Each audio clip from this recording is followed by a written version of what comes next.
everyone, and thank you for joining us. My name is Tiffany, and I have Andrea here with me.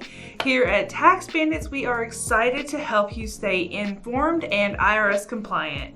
We just wanted to touch on a couple of FAQs that we have heard so far this quarter, such as why can't I file a 941 PR or SS for Q1 of 2024?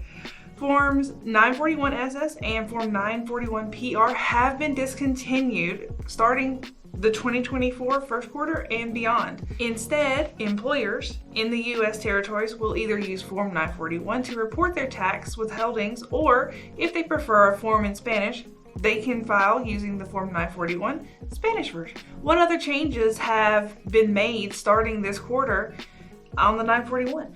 Well, there have been some line eliminations. Several lines have been removed from the Form 941.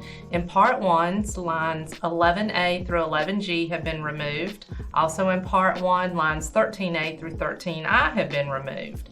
And in Part 3, lines 19 through 28 have been removed. So this should streamline the report quite a bit. Speaking of lines, are there any questions that we get about certain lines on the 941? Oh yeah, definitely. Line 13. This line is asking for your total deposits for the quarter. So if you made deposits, you definitely want to make sure that you put those in that line so that it gets added in there. Does this have anything to do with Part 2? That's a good question. So in Part 2, you're discussing your liability, and this is a common misconception about Part 2.